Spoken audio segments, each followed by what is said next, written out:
Hey everybody, this is me Raman Karthik. Welcome to my channel. If you're new to this channel, please go and subscribe my channel and don't forget to click on that bell icon to get more updates. So in this video, we are going to see about the 16 details you might have missed in Harry Potter and Sorcerer's Stone. So we are going to see about that 16 details.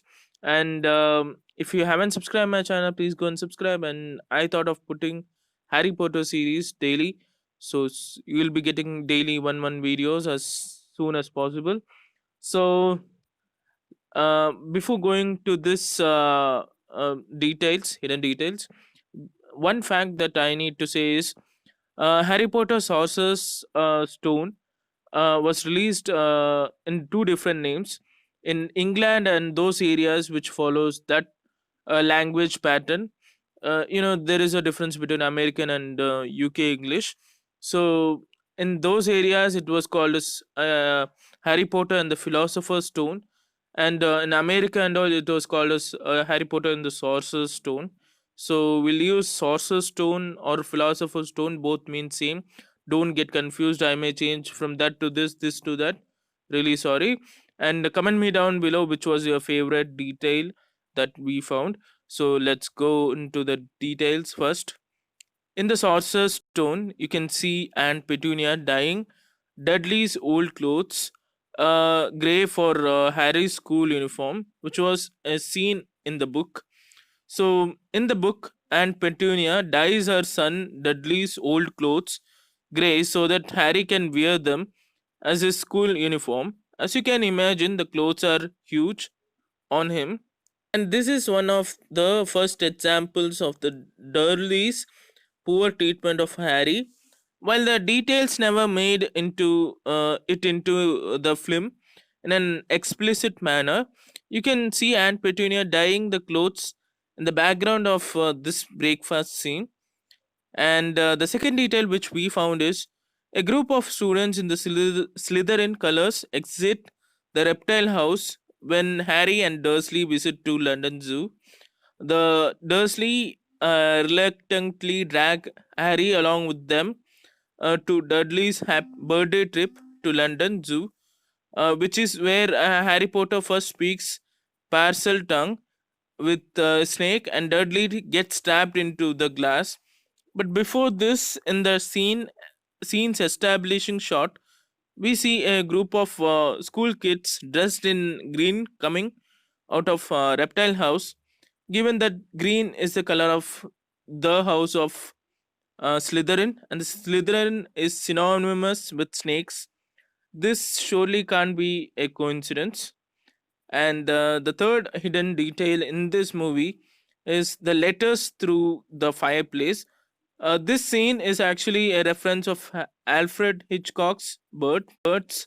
The Alfred Hitchcock and his movies have inspired many filmmakers, and his techniques and shots have been replicated and referred countless times. But still, surprising to see Hitchcock show up in Harry Potter. The scene in which a Hogwarts letter burst throughout the fireplace and filled the room parallels the scene in Hitchcock's Birds, and in which the bird invade the house via chimney, and it's really good scene. As I am making videos, if I put that scene, it'll be have copyright claims. So please watch that and compare this also. The leaky cauldron sign is visible only to magic folk. There are so many small details showing magic littered throughout the movies, and this is one of the best. The sign of leaky cauldron is black and blank at first, but as Hagrid and Harry approach it, it slowly fills itself in and displays a black and gold emblem with a cauldron on it reading leaky cauldron. As we know, muggles can't see magic, so this suggests that the sign lights up only because Hagrid and Harry are magical folks are approaching to it. So if you see any blank signs outside building in London, you can probably assume it's a wizard's pub. And so the next hidden detail in my list is Harry doesn't actually cast a spell in the movie. Harry has a lot of pressure placed on him as soon as he finds out he's a wizard. He's told he's the one who stopped Voldemort, and he's a huge celebrity in wizarding world because of it. It's odd then that we don't actually see our main protagonist cast a single spell in the movie, which follows witches and wizards learning to cast spells at a magical school.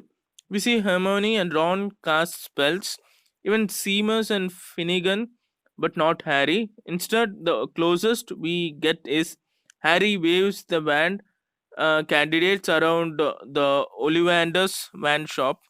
They don't count as spells, though. The next detail which we are going to see is Snape's first words to Harry are actually a coded message. Snape is ultimate bad guy who is secretly good, and even one of his first lines to Harry, who he apparently despises, is a secret code of kindness disguised as a sniddy dressing down. Snape asks Harry, "What would I get if I add powdered root of asphodel to the infusion of wormwood?" Asphodel is actually a lily, the name of Harry Potter's mother, who Snape loved until her dying day, which means death. Wormwood, meanwhile, symbolizes absence and bitter regret. So, what Snape is actually saying is something along the lines of "I bitterly regret Lily's death." So, which nobody understood in this movie while watching. Later, seeing it was. So, let's go to the next detail. In the scene in which Neville gets a rememberal, he can't remember what he's forgotten, but it's probably his robe, as he is the only one who is not wearing the robe. Neville receives a rememberal, a magical object with white smoke inside that turns red whenever the holder has forgotten something from his grandmother over breakfast in one scene.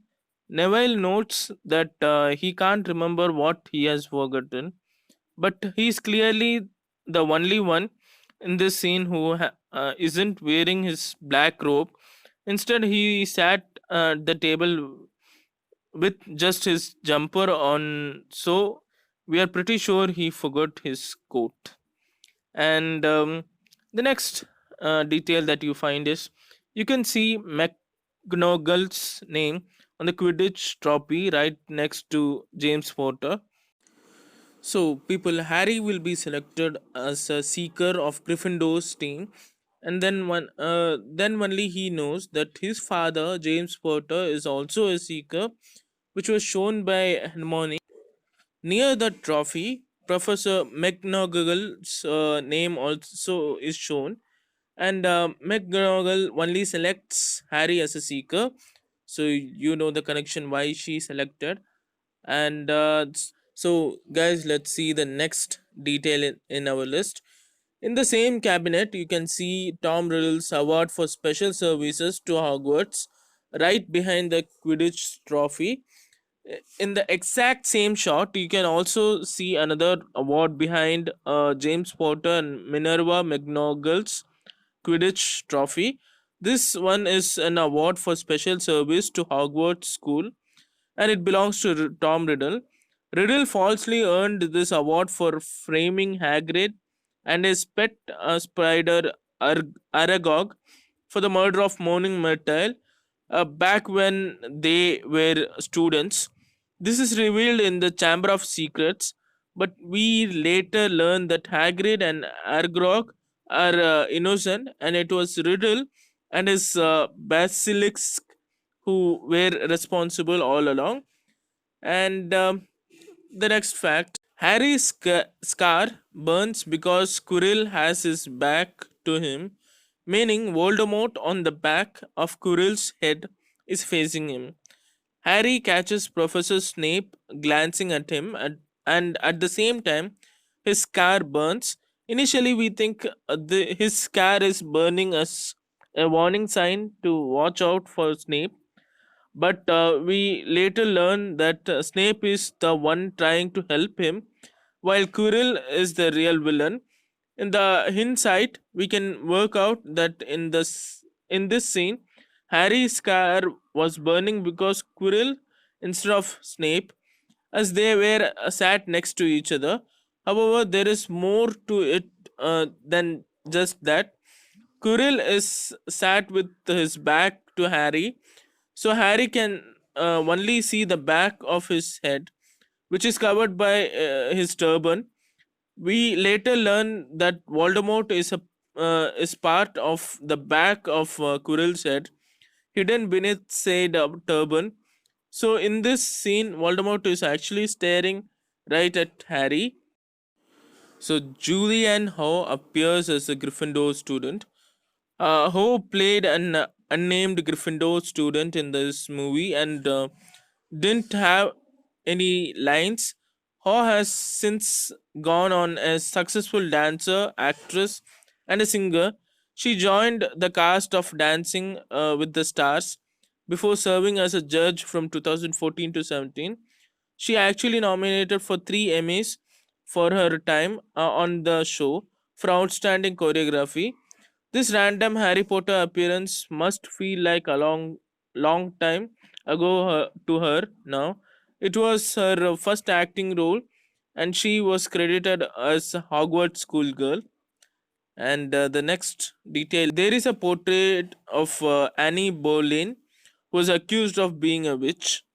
Tons of details were hidden in the portraits of Hogwarts, scattered throughout the Harry Potter movies. But this one is particular interest as a real life person makes an appearance. Annie Boleyn was Henry VIII's second wife, and it is rumored that Boleyn was accused of being a witch, though it is also reported that she was never charged with being one. Still, it's nice detail to add. And Boleyn is clearly a witch in the Harry Potter universe, similar to how JFK was mutant in X Men. And next detail is the inscription on the mirror of essay reads, "I show not your face, but your heart's desire." While most Harry Potter fans know that Erced is desire spelled backward, you may have missed the inscription at the top of the mirror. Okay, the test says like this, which read backwards: "I show not your face, but your heart's desire." This basically tells the user exactly what the mirror does, as Harry finds out when he sees his parents staring back at him. And the next detail is Harry, Ron, and Hermione all wear their scarves in a different ways, reflecting their personalities. If you see this scene, our three main characters wear their scarves in a very different ways, and they seem to reflect each character's and each character's personality. Hermione's is organized and neatly tucked in. Ron's is slung on scruffily, and Harry's is somewhere in between for more natural look. And let's see the next in the list. The exact same chess move is made in both chess games played. The queen killing the knight. For foreshadowing is a key technique in lots of movies, and Harry Potter uses foreshadowing throughout all 8 movies. This is one such example where Ron and Harry play wizard's chess at Christmas, with Ron's queen brutally smashing Harry's knight. In the last of the three tests, Harry, Ron, and Hermione have to find the Philosopher's Stone. A second game of chess takes place, with Ron masterminding another win. The queen kills the knight in the exact same way as Harry and Ron's earlier, except its opposition's queen smashing Ron's knight this time. So you can see from the chess game. So the actor who played in Lord Voldemort's character is credited as he who must not be named. The Ralph Fiennes who played Voldemort in Goblet of Fire onward, but we see the Dark Lord in this movie, where he was forced to leave as part of Professor Quirrell on the back of his head. It was Richard Brimmer who played him in this movie, and his character is listed as he who must not be named in the end credits rather than Voldemort, because he was referred like that in this movie. That's it, people. Thanks for watching my video. Like, share, and subscribe my channel. And don't forget to click on that bell icon to get more updates. Hope you like the details which I said. If you like, comment me down below which was accurate or which you felt it was right. So comment me down below. And thanks for watching. Like, share, and if you need more videos like this, that also please comment me down below. Thank you.